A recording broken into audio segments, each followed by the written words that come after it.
Hello D students, एक बार फिर से आप सभी लोग का मेडिकल गुरुकुल के इस ऑनलाइन लर्निंग प्लेटफॉर्म पे स्वागत है। मेडिकल गुरुकुल ने पूरा संकल्प लिया है, आप लोग अगर बीएससी नर्सिंग करना चाहते हो, पैरा मेडिकल कोर्स करना चाहते हो, जीएनएम कोर्स करना चाहते हो या डिप्लोमा कोर्स करना चाहते हो मेडिकल फील्ड में, तो ये मेडिकल गुरुकुल आपके लिए वरदान है। मैंने शुरू से एक कमिटमेंट किया था जब ये प्लेटफॉर्म आपके लिए नया बनाया था कि हर इंफॉर्मेशन और पूरी जानकारी और पूरी अवेयरनेस आपको दूंगा, जिससे आप लोग हर साल वंचित रह जाते थे, हर साल आपको चीजें बताई नहीं जा रही थी या मिस गाइड आपको किया जा रहा था।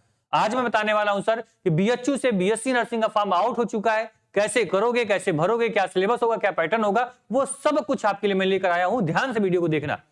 इस प्लेटफॉर्म पर अगर पहली बार आए हो, यूपी से, एमपी से, झारखंड से, कहीं से भी तुम क्या करना चाहोगे, बीएससी नर्सिंग करना चाहते हो, एम्स में एडमिशन लेना चाहते हो, प्लेटफॉर्म को अभी अभी सब्सक्राइब कर लो। यहाँ पूरी तैयारी फ्री ऑफ कॉस्ट करवाई जा रही है। पूरे लेक्चर्स आपको टॉप बेस्ट फैकल्टी के साथ, दमदार टीम के साथ आपकी दमदार तैयारी कराई जा रही है। बस आपको रेगुलर क्लास पढ़नी है। पता है अभी आपका बोर्ड एग्जाम चल रहा होगा, काफी परेशान होगे, टेंशन बढ़ रही होगी, लेकिन डेली अब क्या करना है, एक क्लास यहां से देखोगे, पूरी प्लेलिस्ट फॉलो कर लोगे, यकीन मानो सारे के सारे क्वेश्चन जो होंगे नर्सिंग के लिए वो यहीं से आने वाले हैं। इसके बाहर से एक भी क्वेश्चन दिख जाए तो आके बोलना तुम मुझे, ठीक है। चलो आगे बात करते हैं। भाई बीएचयू से बीएससी नर्सिंग करना है, मैंने आपको बताया था लगभग 10,000 से अधिक बच्चे उस वीडियो को देख चुके हैं, बीएचयू से बीएससी नर्सिंग कैसे करें। लेकिन वीडियो देखने के बाद भी मन में शंका होती है, डाउट होता है, सवाल होता है, उन सवाल को दिमाग से निकाल दो। मैं बोलता हूं सर कि यूपी में कुछ ऐसे यूनिवर्सिटीज हैं जहां पे उसका खुद का आपका यहाँ पे क्या एक प्रोसेस होता है एडमिशन का। जैसे मान लो कि किसी बच्चे को क्या होगा, एम्स में अगर मान लो कि यहाँ पे क्या करना होगा,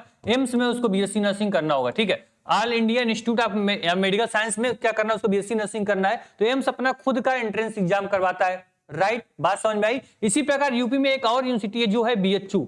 बीएचयू क्या करती है सर, ये अपनी खुद का एंट्रेंस तो नहीं कराती है, लेकिन इसमें एडमिशन कैसे होता है, इसमें बीएससी नर्सिंग में एडमिशन जो होगा वो नीट के थ्रू एडमिशन होता है। और नीट 2026 का जो फॉर्म है ये रिलीज हो गया है, यानी कि आपका बीएचयू का बीएससी नर्सिंग का फॉर्म जो रिलीज हो गया है। आप लोग को मेन बताने का मोटिव हमारा ये है, आप लोग जरा गौर फरमाइएगा कि जो आपका बीएससी नर्सिंग का यहाँ पे एडमिशन का देखो कोई डेट है वो आ चुकी है। आपके फॉर्म की फीस क्या है, अगर बीएचयू बीएससी नर्सिंग करना है तो नीट एग्जाम देना पड़ेगा, और नीट में क्या स्कोर चाहिए, कैसे एडमिशन होगा, वो सब कुछ हम बताएंगे। लेकिन मुझे पता है कि अगर तुम वास्तव में बीएससी नर्सिंग करना चाहते हो तो केवल बीएचयू या नीट के भरोसे नहीं बैठे होगे, तुम एम्स का भी फॉर्म भरोगे, बहुत अच्छे पढ़ने में हो तो। अगर अपने आप पे थोड़ा सा अगर डाउट है या मॉडरेट हो तो यूपी बीएससी नर्सिंग यानी सीनेट का फॉर्म भरोगे।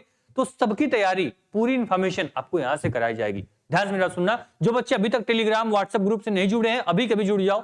बहुत दिमाग खराब होता है आप लोगों का सुन के कि सर ये प्लेटफॉर्म ये गाइड कर रहा है, वहां ये बताया जा रहा है, मुझे मालूम नहीं चला, सर फॉर्म आ गया, एग्जाम कब आ गया मुझे मालूम नहीं चला, एडमिट कार्ड डाउनलोड नहीं कर पाया मैं। तो ये सब छोटी छोटी चीजें तो आपको कॉमन सेंस होना चाहिए कि अगर एक बेस्ट प्लेटफॉर्म को पकड़ लोगे जहां पे टाइम सारी इंफॉर्मेशन आपको मिल रही है, सटीक मिल रही है, आपको समझ में आ रही है, तो उससे जुड़ जाओ।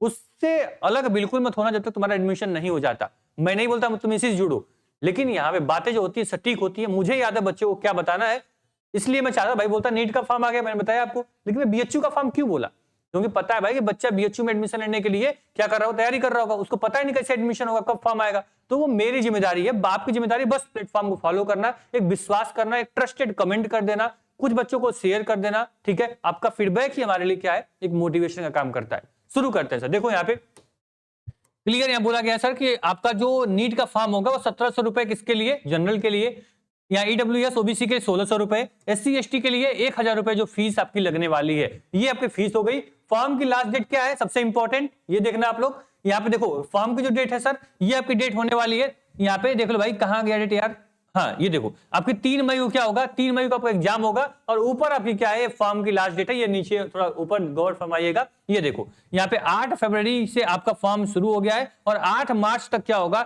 ये फॉर्म फिल होगा। मैं थोड़ा जूम करता हूं, आपको देखने में थोड़ी प्रॉब्लम हो रही होगी, क्योंकि आपकी समस्या, मैं भी स्टूडेंट रहा हूं, मैं भी इन्फॉर्मेशन के लिए काफी भटका हूं। उसी चीज को रोकने के लिए, उसी चीज को यहाँ पे हटाने के लिए मार्केट से मैं इस प्लेटफॉर्म को बनाया हूं, बच्चे को हर चीजें सटीक समय से मिल जाए। ध्यान से देखना, जो गलती मेरे साथ हुई थी आपके साथ ना हो। तो 8 से 8 मार्च तक आप फॉर्म फिल करोगे, फीस आपके सामने है, नीट आपको देना है, 3 तारीख को 3 मई को एग्जाम होगा।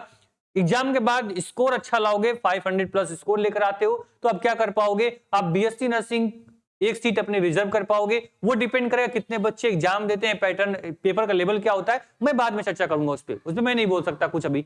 क्योंकि आपको गुमराह करना, आपको मिसगाइड करना, आपको गलत इंफॉर्मेशन देना मेरा मोटिव नहीं है। कम से कम भाई 500 से 550 560 नंबर प्लस लेकर आना, तब जाके कहीं बीएचयू से नीट के बारे में सोचना।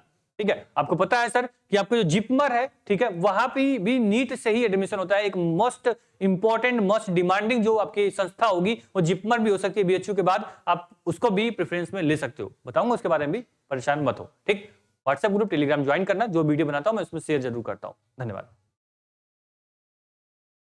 धन्यवाद से पहले एक चीज मैं बोल रहा था उसको थोड़ा ध्यान देना यार। मैं थोड़ा क्या बताऊं आपको, बताते थोड़ा भावुक हो जाता हूं, तो वो चीजों को थोड़ा आप गौर फरमाइएगा। मैं आपको बताने के लिए प्रॉमिस किया था सर, क्या आपके लिए मैं सिलेबस बताने वाला था, राइट। तो ये आपका क्या मैंने बताया, ये आपको मैंने बता दिया सर आपका, ठीक है, ये मैंने आपको बता दिया सर कि आपकी जो 180 मिनट क्या मिलेगा, आपको टाइम मिलेगा, ध्यान देना आप लोग। ठीक, ये आपका क्या मिलेगा, 180 मिनट यानी 3 घंटे टाइम मिलेंगे। ठीक है, आप ध्यान देना, जो आपके फिजिक्स होगी, केमिस्ट्री होगा, बायोलॉजी, इन्हीं 3 सब्जेक्ट से क्या होंगे, क्वेश्चन आपसे पूछे जाएंगे। इसको आप ध्यान रखिएगा, जो पेपर होंगे 11 12 दोनों पूछे जाएंगे। पेपर का लेवल आप लोग नीट के बारे में अच्छे से जानते हो, किस प्रकार कंपटीशन लेवल होता है आप लोग को अच्छे से पता होगा। तो भाई 3 घंटे में 3 सब्जेक्ट करने आपको। कुछ बच्चे क्या गलती करते हैं, क्योंकि बायोलॉजी स्ट्रांग होती है। मैं अक्सर देखता हूं कि जो बायो स्ट्रीम का बच्चा होता है उसकी बायोलॉजी पढ़ने में बड़ा मजा आता है, इंटरेस्टिंग सब्जेक्ट लगता है भाई, हाँ ठीक है। सबसे बेकार उसकी लगती है भाई फिजिक्स। फिजिक्स किसी की होगी, किसी केमिस्ट्री क्या होती है, वीक होती है, तो पूरा टाइम बायोलॉजी देता है भाई। बायोलॉजी का भाई यहाँ पे 180, यहाँ पे क्या होंगे, मुझे वेटेज इसका 50% है तो मैं इसको पढ़ लूंगा, मेरा सिलेक्शन हो जाएगा भाई। कहीं तुम्हारा नीट में भी एडमिशन नहीं होगा, खासकर तो बीएससी नर्सिंग में भी कहीं सीट नहीं मिलेगी, केवल बायोलॉजी करके आओगे। तो आपको कहीं ना कहीं फिजिक्स केमिस्ट्री भी अपनी स्ट्रांग करनी पड़ेगी, अगर चाहते हो तुमको कि टॉप इंस्टीट्यूट, टॉप संस्था से पढ़ना है तुमको तो। ठीक है, इसको ध्यान रखना। मुझे ये बताना था बच्चों के, मेरे कमेंट ध्यान आ गए दिमाग में कि सर मैं नीट में केवल बायोलॉजी पढ़ लेता हूं तो क्या मुझे बीएससी नर्सिंग मिल जाएगा, तो नहीं मिलेगा। 500 स्कोर करने के लिए तुमको कम से कम तीनों सब्जेक्ट अटेम्प्ट करने पड़ेंगे। ठीक, धन्यवाद।